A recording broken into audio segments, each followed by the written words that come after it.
আগামী ফেব্রুয়ারিতে বর্তমান নির্বাচন কমিশনের মেয়াদ শেষ হচ্ছে। নতুন যে নির্বাচন কমিশন দায়িত্ব নেবে তার অধীনেই 2019 সালে একাদশ জাতীয় সংসদ নির্বাচন হবে। এই নির্বাচন কমিশন গঠন নিয়ে দেশের রাজনৈতিক দলগুলোকে আলোচনার জন্য ডেকেছেন রাষ্ট্রপতি মোহাম্মদ আব্দুল হামিদ। 18 ডিসেম্বর বিএনপির সঙ্গে আলোচনার মধ্য দিয়ে শুরু হবে রাষ্ট্রপতির সংলাপ। 20 ডিসেম্বর আলোচনা হবে সংসদের প্রধান বিরোধী দল জাতীয় পার্টির সঙ্গে। 21 December liberal democratic party LDP ও কৃষক শ্রমিক জনতা লীগ এবং 22 ডিসেম্বর জাতীয় সমাজতান্ত্রিক দল জাসদের সঙ্গে আলোচনায় বসবেন রাষ্ট্রপতি। পর্যায়ক্রমে অন্যান্য নিবন্ধিত রাজনৈতিক দলকেও আমন্ত্রণ জানানো হবে বলে জানান রাষ্ট্রপতির প্রেস সচিব মোহাম্মদ জয়নাল আবেদিন। এদিকে রাষ্ট্রপতির এর সংলাপের আহ্বানকে ইতিবাচক হিসেবে দেখছে বিএনপি। গেল নভেম্বরে নির্বাচন কমিশন গঠন ও নির্বাচন সুষ্ঠু করার লক্ষ্যে চেয়ারপারসন খালেদা জিয়ার 13 দফা প্রস্তাব আলোচনায় তুলে ধরা হবে বলে জানান দলটির সিনিয়র যুগ্ম মহাসচিব রুহুল কবির রিজভী। এখন আলোচনা করতে গিয়ে তো মূল এজেন্ডার উপরেই তো জোর দেওয়া হয়, তার সাথে তো আনুষঙ্গিক কথাবার্তা তো এসেই যায়। আলোচনার মধ্যে দিয়ে আমার কিছু প্রস্তাব গ্রহণ হবে, কিছু বর্জন হবে, অপরপক্ষের কিছু প্রস্তাব গ্রহণ হবে, বর্জন হবে, নিয়ে একটা সম্মিলিত প্রচেষ্টা থাকবে। এমন একটি নির্বাচন কমিশন গঠন করতে হবে তার প্রতি যেন প্রত্যেকটি রাজনৈতিক দলের আস্থা থাকে। মহিতুন রিয়া, 21 টেলিভিশন, ঢাকা। এই উদ্যোগ নির্বাচনী আইন সংশোধন নিয়ে খালেদা জিয়ার তোলা প্রস্তাব রাষ্ট্রপতি বরাবর পেশ করেছে বিএনপি। তবে নিয়মিত চেকআপের জন্য রাষ্ট্রপতি দেশের বাইরে চলে যাওয়ায় তার সহকারী সামরিক সচিবের কাছে প্রস্তাবের অনুলিপি তুলে দেয় বিএনপির একটি প্রতিনিধি দল। এদিকে নয়াপল্টনে 20 দলীয় জোটের মহাসচিব পর্যায়ের বৈঠক শেষে ফখরুল ইসলাম আলমগীর জানান, নারায়ণগঞ্জ সিটি নির্বাচনে বিএনপির প্রার্থীর পক্ষে ঐক্যবদ্ধভাবে প্রচারণা চালাবে জোটের নেতারা। বর্তমান নির্বাচন কমিশনের মেয়াদ শেষ হবে আগামী ফেব্রুয়ারিতে। তাই শক্তিশালী নির্বাচন কমিশন গঠনে বিএনপির পক্ষ থেকে গত মাসে দেওয়া হয়েছে এক প্রস্তাবনা, যাতে বিএনপি চেয়ারপারসন বেগম খালেদা জিয়া নির্বাচন কমিশন গঠন ও নির্বাচনী আইন সংশোধন নিয়ে 13 দফা প্রস্তাব তুলে ধরেন। এই প্রস্তাব নিয়ে রাষ্ট্রপতির সাথে আলোচনার জন্য বিএনপির পক্ষ থেকে সময় চাওয়া হলেও এতদিন বঙ্গভবন থেকে মেলেনি কোনো উত্তর। তাই বিএনপির পক্ষ থেকে তাদের দেয়া প্রস্তাবের অনুলিপি নিয়ে যাওয়া হয় রাষ্ট্রপতির বরাবর। দেশে না থাকায় তা দেয়া হয় তার সহকারী সামরিক সচিবের কাছে। আজকে আমরা সেই কপিটি, সেটা 2টি কপি এবং দলের মহাসচিবের আবেদন, সেইটি আমরা সহকারী সামরিক সচিবের কাছে এটা পৌঁছে দিয়েছি। তিনি যেটি জানিয়েছেন যে মহামান্য রাষ্ট্রপতি তিনি শারীরিক অসুস্থতার কারণে বিদেশে গিয়েছেন চিকিৎসার জন্য, তিনি ফিরে আসবেন 11 তারিখে। এরপরে ধারাবাহিকভাবে তিনি বিভিন্ন রাজনৈতিক দলের সাথে তিনি কথা বলবেন এবং তার কর্মসূচি শুরু করবেন, বিভিন্ন রাজনৈতিক দলের সাথে আলোচনা করবেন। এদিকে 20 দলীয় জোটের মহাসচিব পর্যায়ের বৈঠক শেষে সংবাদ সম্মেলনে বিএনপির মহাসচিব বলেন, স্বাভাবিক আলোচনার মাধ্যমে এ সমস্যার সমাধান চান তারা। এই মুহূর্তে আমরা মনে করি না যে এই মুহূর্তে কোনো বাড়তি কোনো চাপের প্রয়োজন রয়েছে। ওনারা যেহেতু রাষ্ট্রপতির অফিস থেকে জানানো হয়েছে যে উনি আলোচনা শুরু করবেন, তো we must hope for the best. আমরা তো সবচেয়ে ভালো জিনিসটাই আশা করব। এ সময় নাসিক নির্বাচনে 20 দলীয় জোট ঐক্যবদ্ধভাবে নির্বাচন পরিচালনা ও প্রচারণার সিদ্ধান্তের কথা জানান মির্জা ফখরুল। তবে 3টি কমিটিতে জোটের সব দলের নেতারা থাকলেও নেই জামাতে ইসলামীর কোনো নেতা।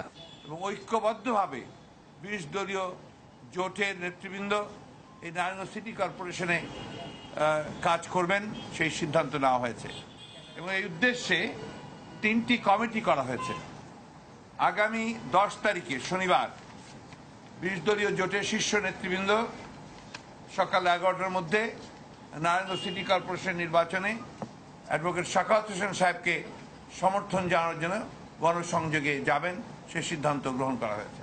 এছাড়া রোহিঙ্গাদের উপর মিয়ানমার সরকারের অভিযানের তীব্র প্রতিবাদ জানানো হয় বৈঠকে। রোহিঙ্গাদের সাময়িক আশ্রয় দেওয়ার পাশাপাশি তাদের মানবিক চাহিদা পূরণে বাংলাদেশ সরকারের প্রতিও আহ্বান জানান বিএনপি মহাসচিব। মহসিনুর রহমান বাদল। রাষ্ট্রপতি রাজনৈতিক দলগুলোর সাথে আলোচনা করে যে নির্বাচন কমিশন গঠন করবেন আওয়ামী লীগ তা মেনে নেবে। 10ম জাতীয় সংসদের ত্রয়োদশ অধিবেশনের সমাপনী ভাষণে একথা জানান প্রধানমন্ত্রী শেখ হাসিনা।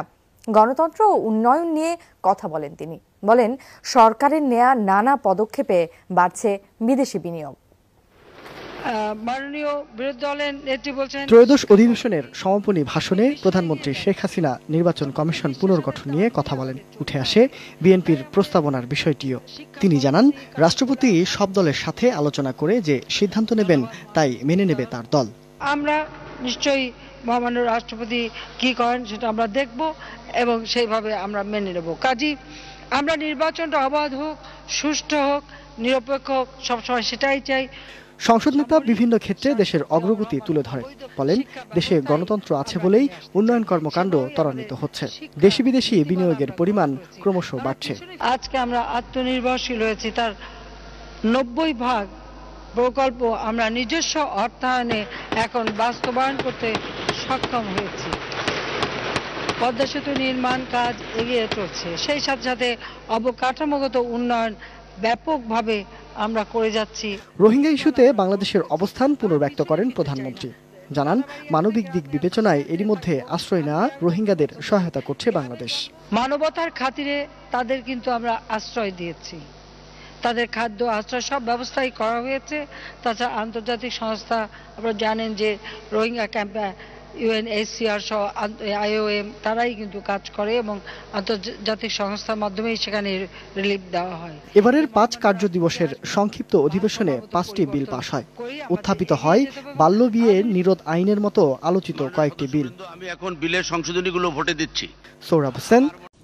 শুরু থেকেই বিতর্কিত হলে কাজ করা অসম্ভব হয়ে পড়ে নির্বাচন কমিশনের। তাই এই বিতর্ক এড়াতে নতুন কমিশন গঠন করা উচিত সবার মতামতের ভিত্তিতে। নির্বাচন কমিশন গঠন নিয়ে বিএনপির প্রস্তাবের প্রতিক্রিয়ায় এসব কথা বলেন সাবেক একজন নির্বাচন কমিশনার। আর সাবেক একজন মন্ত্রী পরিষদ সচিব বলছেন, ইসি গঠন নিয়ে সুনির্দিষ্ট আইন না থাকলেও সদিচ্ছা থাকলে সবার কাছে গ্রহণযোগ্য কমিশন গঠন করতে পারে সরকার। আর নির্বাচনের সময় একটি নিরপেক্ষ সরকার গঠনের পরামর্শ দিয়েছেন সাবেক উপদেষ্টা আকবর আলী খান। আরিফুল সাজ্জাদ জানাচ্ছেন বিস্তারিত।